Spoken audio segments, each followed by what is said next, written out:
se estamos falando de direitos fundamentais das pessoas jurídicas, e as pessoas jurídicas de direito público, pessoal?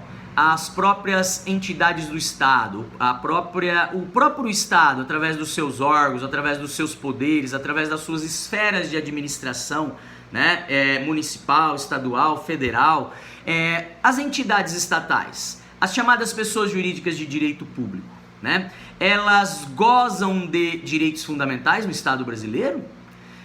A doutrina diverge muito com relação a esta possibilidade de exercício dos direitos fundamentais pelos municípios, pelos estados, pelo Distrito Federal, pela União, bem como por suas autarquias, por suas fundações públicas, tá? A doutrina diverge. A posição minoritária é a posição que entende pela não titularidade dos direitos fundamentais às pessoas jurídicas de direito público, tá? A posição majoritária, eu diria que é a posição mais atual, né, que encontra respaldo na doutrina do próprio Gilmar Mendes, que é ministro do nosso STF, né, bem como a doutrina do Marmelstein, a doutrina da maioria, né, dos constitucionalistas atuais, no sentido de que a pessoa jurídica de direito público, ou seja, as entidades públicas, elas gozam sim de direitos fundamentais, mas não são direitos ligados à condição humana, são direitos ligados aí à própria limitação de poder, né? Então nós vamos falar a mais sobre isso quando eu fizer a leitura aqui de 3 doutrinas que trago para comentar a respeito desta questão. A primeira doutrina, ela representa a posição hoje minoritária, tá? Que é a doutrina do José Adércio Leite Sampaio. O José Adércio Leite Sampaio, ele defende a não titularidade de direitos fundamentais pelas entidades públicas, tá? Diz o professor Adércio que exclui-se, contudo, pelas observações que ele fez lá no seu livro, né, as pessoas jurídicas de direito público, as quais se reservam competências, interesses legítimos ou direitos constitucionais, mas que não podem ser subsumidos sob o rótulo de direitos fundamentais, tá? Então, para o José Adércio Leite Sampaio, o que o Gilmar Mendes, o Marmelstein entende como titulares de direitos de caráter procedimental, das chamadas garantias fundamentais, né? O José Adércio Leite Sampaio chama de outros direitos, né? Ele chama de competências, de interesses da administração, de interesses legítimos do Estado ou de direitos constitucionais, mas ele não denomina de direitos fundamentais, tá? Essa opinião, ela é minoritária, tá? A oposição majoritária e até mais contemporânea, mais atual, né, da jurisprudência, é a que entende que as pessoas jurídicas de direito público, ou seja, as entidades públicas, elas gozam de direitos fundamentais. Porém, são direitos fundamentais do tipo procedimental. São direitos fundamentais instrumentais, ou seja, aqueles que são exercidos dentro de um processo, como um instrumento que é regido por um procedimento, né? Então diz aqui o Gilmar Mendes que uma resposta negativa absoluta quanto a essa questão da titularidade dos direitos fundamentais pela pessoa jurídica de direito público não conviria, né? Até por força de alguns desdobramentos que os direitos fundamentais têm do ponto de vista da sua dimensão objetiva, né? Aquela ideia de dever do Estado em efetivar os direitos e as garantias fundamentais, né? Ou seja, aqueles valores, né, que permeiam a sociedade e que devem ser observados pelas entidades estatais, tá? Tem-se admitido, diz o Gilmar Mendes, que as entidades estatais gozam de direitos do tipo procedimental, ou seja, esses direitos que lhe assistem dentro de um procedimento judicial, de um processo judicial, como seria a ampla defesa, como seria o contraditório, como seria o acesso à justiça, a garantia, né, do juiz natural de ser julgado apenas pelos juízes que integram os tribunais do Estado, tá? Então, como diz o Gilmar Mendes, uma resposta negativa absoluta com relação à titularidade dos direitos fundamentais pelas entidades públicas não é convincente, tá? Não deve ser mencionada, portanto, tá? Porque eles gozam de direitos, não gozam de todos os direitos fundamentais, né? Mas aqueles de natureza processual, aqueles de natureza procedimental, esses as pessoas jurídicas de direito público gozam, né? O Marmelstein, ao complementar esse raciocínio, ele diz que as pessoas jurídicas de direito público, excepcionalmente, quando estiverem em uma posição de sujeição, ou seja, quando elas estiverem também sujeitas ao poder do Estado, poderão invocar as normas constitucionais que consagram direitos fundamentais para se protegerem contra um abuso de poder de outro ente estatal, tá? Então, o que o Marmelstein quer dizer é que, imagine uma situação de um litígio do município contra o Estado, de um Estado contra a União, né? Em razão aí, vamos imaginar, de um repasse a menor de verbas públicas, né? Dentro daqueles repasses obrigatórios que a União faz para o Estado, que o Estado faz para o município, né? Então, vamos imaginar que há um processo, o Estado resolve entrar com uma ação contra a União, ou o município resolve entrar com uma ação contra o Estado, reivindicando o seu repasse de verbas nos limites, ou melhor, de acordo com as previsões constitucionais, tá? Nesse caso, o Estado e o município, eles estão submetidos ao poder do juiz, né, o poder judiciário, que é uma entidade do Estado também, né, que está representado, que representa também o poder público, que representa também o Estado, tá? Então, nesse caso, o município, o Estado, a União, eles podem invocar, dentro desses processos judiciais, direitos fundamentais para se protegerem contra um abuso de poder estatal, tá? Então, quando a União, num ato abusivo, não repassa o dinheiro para o Estado, quando o Estado, num ato abusivo, repassa valores a menor, né, para o município, para que esse abuso de poder, para que esse ato de arbitrariedade de um outro ente estatal não se perpetue, não continue, né, não se efetive, não se concretize em definitivo, os municípios, o Estado, a União, eles gozam dos direitos fundamentais de natureza procedimental, de natureza processual. Então eles vão poder exercer o direito de acesso à justiça entrando com um processo judicial. Dentro desse processo, exigir que o juiz, Estado juiz, lhe garanta a ampla defesa, o contraditório, né? Todos aqueles direitos, aquelas garantias fundamentais, aqueles direitos processuais que assistem às demais pessoas jurídicas, né? Como também partes de um processo judicial, tá? Então, os direitos fundamentais, quando falamos de pessoa jurídica de direito público, temos que destacar que os direitos fundamentais, eles não visam somente a proteção da dignidade da pessoa humana. Eles servem também para garantir uma limitação de poder, para evitar abusos de poder, né, pelas entidades do Estado.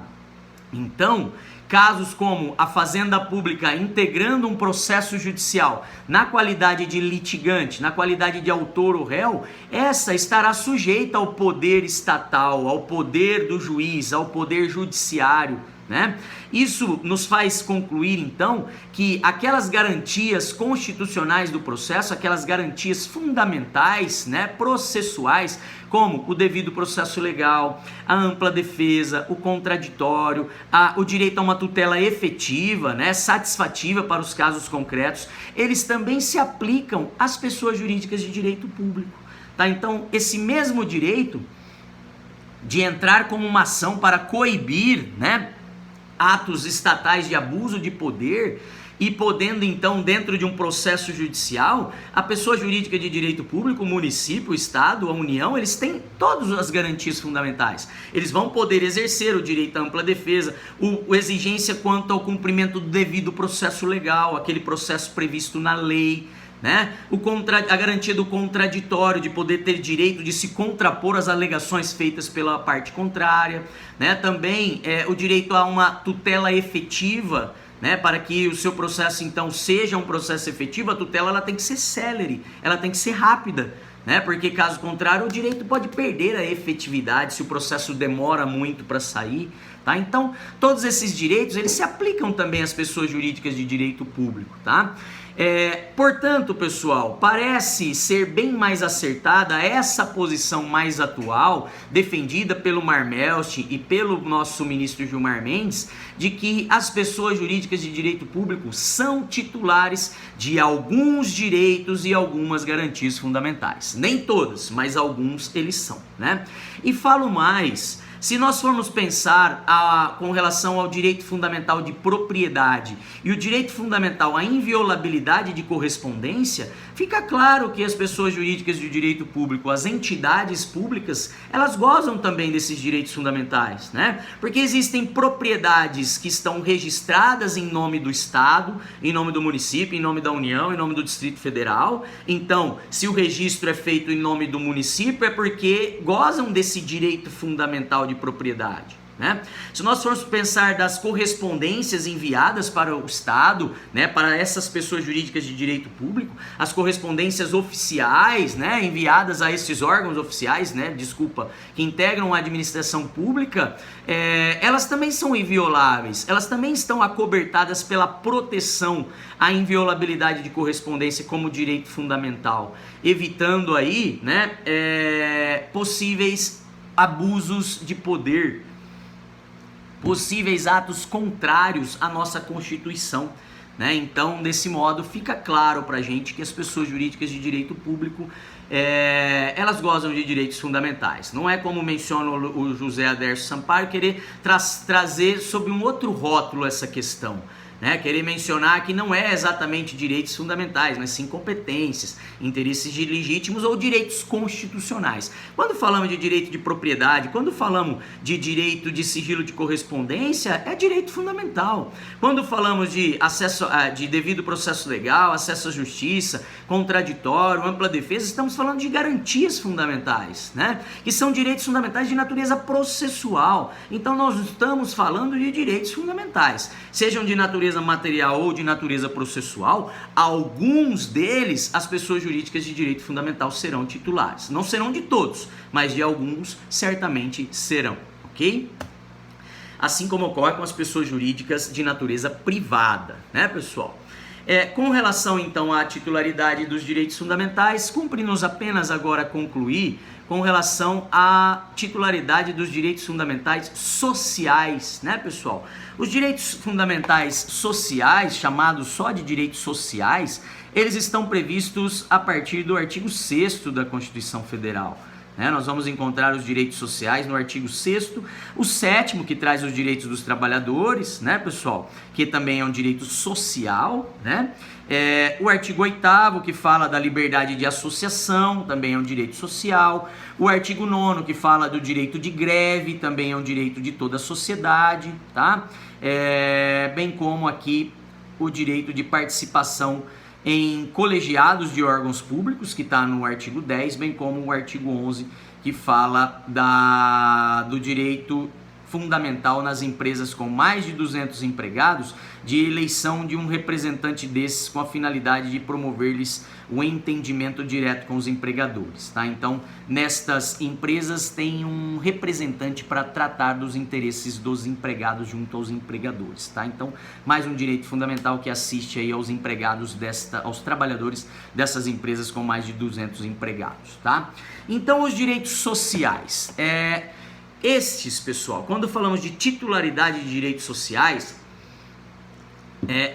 tirando os do artigo 7º, do artigo 8º, do artigo 9º, que são garantidos a uma categoria de pessoas, os do artigo 6º, eles devem ser garantidos a todos pelo Estado, ou seja, devem ser garantidos a toda a sociedade pelo Estado de maneira universal, de forma universal, tá? Quando falamos de direitos sociais, todas as pessoas físicas, elas são titulares de direitos sociais, tá? Devendo o Estado, desse modo, garantir esses direitos fundamentais sociais de toda a sociedade, como direito à saúde, direito à educação, direito à moradia, ou seja, aqueles previstos no artigo 6º, né? O Estado deve garantir esses direitos sociais àqueles que não conseguem ter acesso a esses direitos de forma própria, né? De maneira autônoma, então, né? Diz o artigo 6º, são direitos sociais a educação, a saúde, a alimentação, o trabalho, a moradia, o lazer, a segurança, a previdência social, a proteção à maternidade e à infância, e bem como a assistência aos desamparados nos termos desta Constituição. Tá? Então, esses direitos são de toda a sociedade brasileira, né? Direito à saúde, direito ao trabalho, direito à educação, direito à previdência social, né? Aos auxílios previdenciários, o direito de se aposentar, né? O direito à proteção à maternidade, né? Como, por exemplo, a licença maternidade. Né? Então, todos esses direitos assistem a toda a sociedade brasileira. Né? Direitos, então, que devem ser garantidos pelo Estado de maneira plena, tá? Porque estão ligados aí à própria dignidade destas pessoas humanas, já que estamos falando de pessoas físicas como titulares de direitos sociais, né? Porque não pensamos na pessoa jurídica com direito à saúde, a pessoa jurídica com direito à aposentadoria, né? A pessoa jurídica com direito à educação, tá? Esses direitos, eles devem ser garantidos a todos, podendo até mesmo serem exigidos pelas pessoas que se encontram numa situação de desvantagem social, situação de desigualdade no seio da sociedade. Né? Então, elas vão poder exigir o seu acesso aos serviços de saúde, né? O seu direito à moradia, né? O seu direito à educação, tá? Visando ali uma maior igualdade no seio da sociedade, visando ir de encontro com a erradicação das desigualdades sociais, como é um dos objetivos do Estado, né? E nesse sentido, o Estado ele deve promover esses direitos sociais, podendo até mesmo ser compelido, ser forçado por um órgão jurisdicional, ou seja, através de um processo judicial, essas pessoas podem exigir o cumprimento dos seus direitos sociais e o Poder Judiciário pode mandar fazer, mandar cumprir, compelir, forçar então, né, o Estado a garantia desses direitos sociais, tá? Então, essas eram as questões que cabiam aqui dentro da titularidade dos direitos fundamentais, né? A titularidade quanto ao direito dos animais, eu não coloquei aqui porque ela será objeto de discussão através de um trabalho que nós vamos fazer juntos. E quer dizer, vocês vão fazer em grupo e nós vamos discutir depois na oportunidade da nossa aula, do nosso encontro presencial, beleza? Então eu encerro mais esse vídeo para falar dessa última questão dos direitos, da teoria dos direitos fundamentais. Volto no próximo vídeo para falar dos direitos fundamentais em espécie. Antes de falar dele, traçar aquela diferenciação dos tipos, né, de direitos fundamentais em espécie que nós vamos tratar, e a gente então depois começa a falar do artigo 5º da Constituição Federal. Obrigado e volto no próximo vídeo.